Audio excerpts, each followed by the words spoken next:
Bonjour à tous, bien-aimés, bienvenue sur Vie TV. Aujourd'hui, on va étudier un thème qui est très important dans la mesure où c'est à cause de l'incompréhension de cette recommandation de Dieu que beaucoup vivent des blocages, beaucoup vivent des non-accomplissements dans leur vie. Alors aujourd'hui, il va être question d'un verset que toi et moi connaissons certainement, mais que le Seigneur m'a révélé. Il me l'a fait comprendre d'une façon que je ne l'avais jamais compris. Donc on va le lire.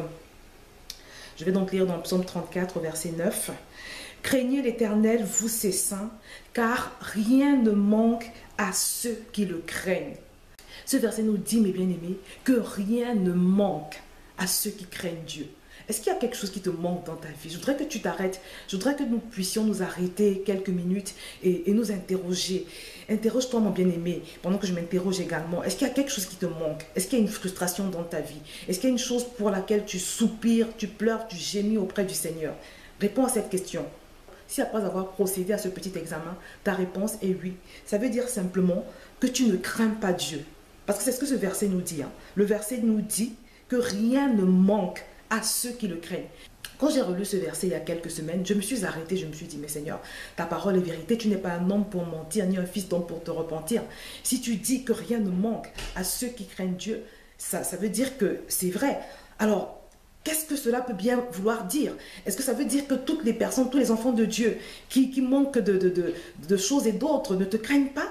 Et c'est à partir de ce moment que le Saint-Esprit a commencé à m'enseigner sur ce que signifie réellement craindre Dieu. Je ne sais pas quelle est la signification du mot craindre Dieu pour toi. Il y a des gens qui s'imaginent que quand on parle de craindre Dieu, il s'agit d'avoir peur de Dieu, d'être terrorisé par Dieu. Il y en a qui pensent que craindre Dieu, c'est essayer d'accomplir les commandements, ne pas mentir, ne pas voler, ne pas essayer de faire le moins de mal possible.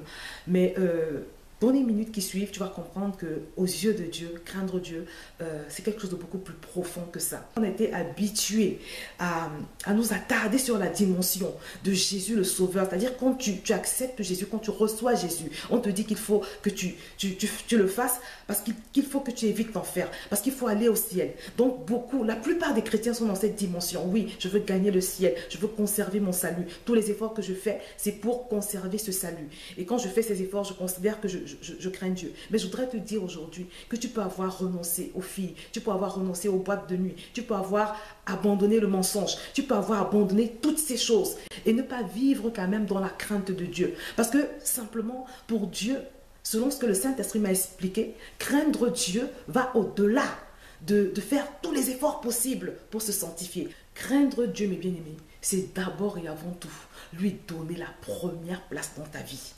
La première place avant toi-même, avant ton père, avant ta mère, avant ton enfant, avant ton meilleur ami, avant ton copain, avant ton amoureux, avant ton pasteur, avant toutes ces personnes. Et c'est pour ça que la parole de Dieu nous dit que celui qui ne hait son père ou sa mère ne peut être mon disciple. C'est Jésus qui parlait dans ce verset. Quand il nous dit que celui qui ne hait son père ou sa mère ou celui qui ne hait son frère ne peut être mon disciple, il ne nous demande pas de haïr les gens. C'est une façon simplement de dire que en fait, ton amour pour lui doit être tellement fort, ton attachement, ta soumission doit être tellement fort au point de pouvoir te rendre capable de renoncer à toi-même. Renoncer à toi, c'est quoi? Renoncer à ta volonté. Renoncer à être le capitaine du navire de ta vie pour céder cette direction de ta vie à Dieu. Craindre Dieu, c'est véritablement avoir vis-à-vis de lui cet esprit de sacrifice. C'est-à-dire être capable de te sacrifier toi-même. Être capable de sacrifier ces personnes que tu avais pour repère. C'est-à-dire c'est des personnes sur qui tu t'appuyais, c'est des personnes clés dans ta vie. Tu dois pouvoir être capable de les sacrifier ou alors de sacrifier leur volonté par rapport à la volonté de Dieu. Tu dois pouvoir dépendre de Dieu. C'est-à-dire c'est lui qui détermine ton mouvement dans ta vie. C'est lui qui détermine tes choix. Au moment de choisir ta future profession, par exemple, tu te tournes vers lui, tu lui dis, Seigneur, qu'est-ce que je fais? Au moment de choisir tes vacances, tu as envie d'aller à Venise, il y a une envie qui monte, tu sens que tu as envie d'aller à Venise. Être capable de dire, Seigneur, j'ai envie d'aller à Venise, mais toi, qu'est-ce que tu en penses? Dieu te dit, non, je ne veux pas que tu ailles à Venise, je veux que tu restes là, ou bien que tu ailles à côté, en province. Tu te soumets à ce que Dieu dit, parce qu'il t'a dit d'aller en province, parce qu'il veut peut-être que tu sois concentré, que tu profites de tes vacances pour chercher sa face, parce qu'il veut te parler. Tu as envie de te marier. Tu trouves un homme ou une femme magnifique qui a tous les critères que tu veux à tes yeux. Être capable d'aller vers le Seigneur, malgré que vraiment cette femme, elle t'attire, cet homme t'attire, il a vraiment tous les critères que tu recherches. Être capable d'aller vers ton Dieu et lui dire, Seigneur, est-ce que c'est lui, est-ce que c'est elle? Et si Dieu te dit non, être capable de renoncer au désir de ton cœur, une totale dépendance vis-à-vis de Dieu. Parce que c'est quand tu manifestes ce genre d'attitude que Dieu considère que tu le crains. L'esprit de sacrifice montre qu'en réalité, tu crains Dieu. L'esprit de sacrifice montre qu'en réalité, c'est l'Éternel qui est Dieu dans l'Israël de ta vie. L'esprit de sacrifice montre que tu respectes Dieu, que tu révères Dieu. Parce que craindre Dieu, c'est lui donner le respect, la révérence. Tu le considères comme Dieu. Parce que tu sais, ce n'est pas le fait de confesser, de proclamer que l'Éternel est Dieu, que c'est l'Éternel qui est Dieu dans ta vie. Ce n'est pas ce fait-là qui prouve que tu révères Dieu. Ce n'est pas ce fait qui prouve que tu crains Dieu. Mais ce qui prouve que tu crains Dieu, c'est comment tu vis avec lui. C'est la place que tu lui donnes dans ta vie. Est-ce que c'est lui le décideur? Si c'est Dieu qui décide dans ta vie pour tout et pour rien, bah, tu prouves que tu le crains. Ce n'est pas le fait de proclamer, ce ne sont pas tes proclamations, ce ne sont même pas tes efforts pour essayer d'être droit et juste. Non, c'est la dépendance. Celui qui craint Dieu dépend de Dieu. Celui qui craint Dieu est prêt à tout sacrifier. Il s'agit donc de deux éléments essentiels qui démontrent la crainte de Dieu dans la vie d'un homme. Le mettre en priorité, dépendre de lui, avoir un esprit de sacrifice. Vous savez, quand le Saint-Esprit m'a révélé ce verset que je connaissais déjà et que je demandais au Seigneur, mais que signifie au fait craindre Dieu? Il m'a également renvoyé dans Genèse au chapitre 22, verset 12. Je vais le lire. L'ange dit, n'avance pas ta main sur l'enfant et ne lui fais rien, car je sais maintenant que tu crains Dieu et que tu ne m'as pas refusé ton fils, ton unique. Et ensuite, verset 16, l'ange de l'Éternel appela une seconde fois Abraham des cieux et dit, je le jure par moi-même, parole de l'Éternel, parce que tu as fait cela et que tu ne m'as pas refusé ton fils, ton unique, je te bénirai et je multiplierai ta postérité comme les étoiles du ciel et comme le sable qui est sur le bord de la mer. Et ta postérité possédera la porte de ses ennemis. Toutes les nations de la terre seront bénies en ta postérité parce que tu as obéi à ma voix. Mon bien-aimé, il s'agit de l'histoire d'Abraham et de son fils Isaac. Vous savez, c'est une histoire que j'aime beaucoup parce qu'elle illustre beaucoup de choses. Elle est très riche en enseignements, elle est très édifiante. Pour ceux qui ne le savent pas, Abraham était resté stérile pendant très longtemps et à un moment donné, Dieu lui a donné un fils. Sa femme Sarah a accouché à 90 ans, un âge très avancé. C'était un grand miracle. Et quand ce fils Isaac est né, un jour, Dieu demande à Abraham de lui sacrifier son fils. Imagine, quelque chose que tu as souffert pour obtenir, quelque chose qui te tient à cœur, Dieu te demande de lui relâcher. Et Abraham, malgré qu'il avait souffert pour avoir Isaac, n'a pas résisté. J'imagine, il allait la mort dans l'âme à l'autel où il devait sacrifier son fils. Et la parole de Dieu nous dit, l'ange lui dit, n'avance pas ta main sur l'enfant et ne lui fais rien, car je sais maintenant que tu crains Dieu. Dans ce verset, l'ange a parlé de la crainte de Dieu, parce qu'il a vu l'esprit de sacrifice dans le cœur d'Abraham. Et le Seigneur s'est servi de ce passage pour me dire qu'en réalité, c'est ça craindre Dieu. Craindre Dieu, c'est avoir cet esprit de sacrifice, être capable de perdre, même ce qui nous tient à cœur, ce qui nous est cher pour Dieu.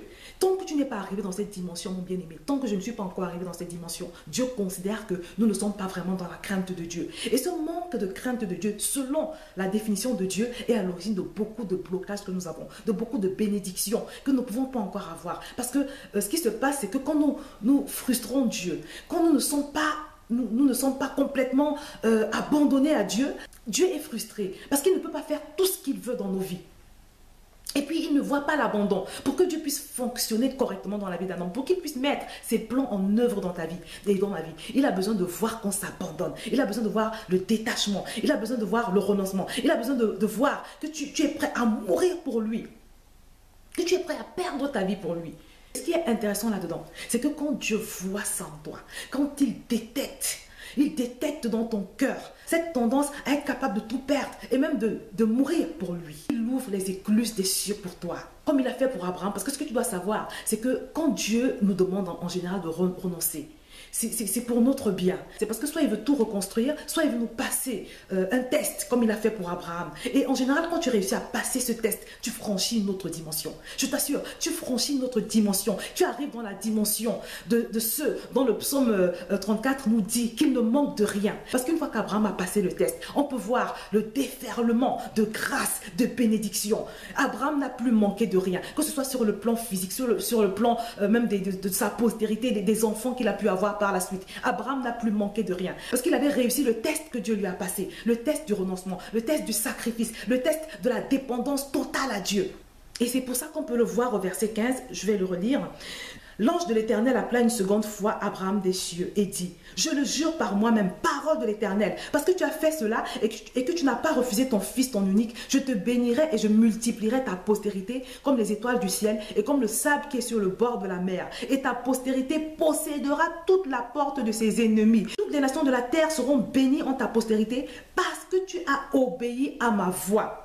Bien-aimé, le Seigneur te dit aujourd'hui que quand tu vas atteindre cette dimension, quand tu vas arriver dans cette dimension de la crainte véritable de Dieu, cette dimension où tu ne peux plus rien refuser à Dieu, où tu t'es complètement livré à lui, toutes les forteresses vont tomber dans ta vie. Tu verras toutes les forteresses tomber dans ta vie et c'est Dieu lui-même qui va les renverser. Donc le message aujourd'hui, mon bien-aimé, c'est que arrêtons d'être dans la foi de façon superficielle ou bien de façon légaliste, simplement parce que oui, il ne faut pas pécher parce qu'on dit qu'il ne faut pas pécher, il ne faut pas mentir parce qu'on dit qu'il ne faut pas mentir. Et puis quand on fait tous ces efforts de sanctification qui ne sont en général même pas l'œuvre du Saint-Esprit, mais qui sont l'œuvre de la chair, qui sont le fruit de nos propres efforts, on pense qu'on est droit devant Dieu, on craint Dieu. Le Seigneur te dit non, parce que craindre Dieu pour Dieu, ça va beaucoup plus loin que tous ces efforts personnels de sanctification, qui sont bien, qui ne sont pas négligeables. Mais le Seigneur t'appelle à une autre dimension. Il t'appelle à vivre dans une certaine relation avec lui, dans une certaine dépendance, à le mettre en priorité dans ta vie, à faire de lui le capitaine du navire de ta vie.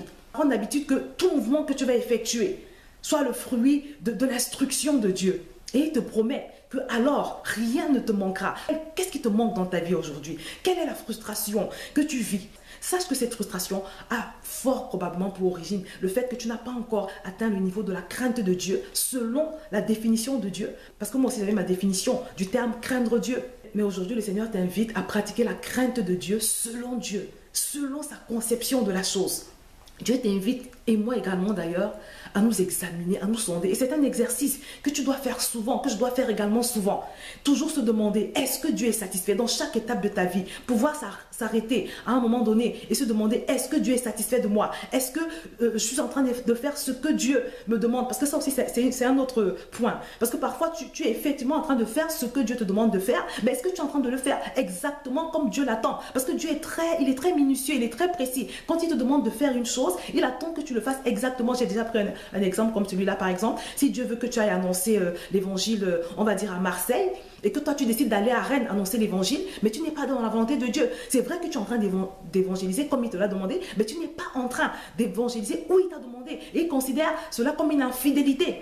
Et là, tu n'es plus dans la crainte de Dieu. Donc, beaucoup de gens font des choses, même pour le Seigneur, ils sont sincères, ils sont sérieux dans ce qu'ils font pour le Seigneur, mais comme ils n'ont pas exécuté l'instruction de Dieu avec précision, Dieu les considère comme des infidèles. Dieu considère qu'ils n'ont pas de crainte dans leur cœur. Et ça peut être à l'origine de ton blocage. Parce qu'à partir du moment où tu frustres Dieu, tu as toutes les chances d'être frustré. Je pense même qu'il n'y a aucun enfant de Dieu qui peut être vraiment épanoui quand Dieu est frustré. C'est très important donc de s'arrêter, de faire le point de temps en temps, de s'examiner. La parole de Dieu nous dit, examinez-vous pour savoir si vous êtes dans la foi. Si nous sommes en train de faire ce que Dieu veut que nous fassions, comme il attend que nous le fassions. Donc s'examiner régulièrement et faire le point, se demander, est-ce que je suis en train de faire ce que Dieu m'a demandé de faire comme il l'a demandé? Parce que ce n'est qu'à ce moment qu'on peut considérer que je crains Dieu. Donc, mon bien-aimé, je ne vais pas aller plus loin que ça. J'espère que tu as compris ce que le Seigneur veut nous enseigner aujourd'hui. Et je voudrais terminer sur cette anecdote d'un frère en Christ que je connais, qui sert Dieu depuis très longtemps.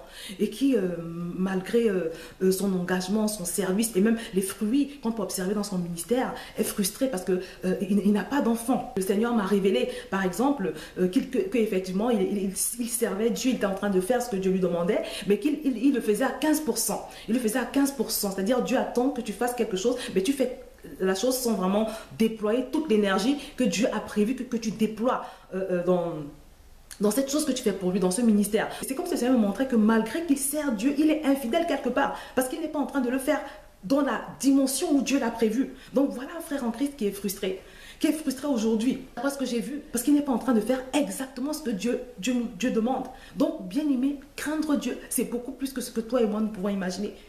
Très souvent, au lieu de prier, de jeûner pour avoir telle chose ou telle autre, nous gagnerions à aller devant le Seigneur et lui dire, Seigneur, qu'est-ce qui se passe? Qu'est-ce qui empêche? Qu'est-ce qui ne va pas?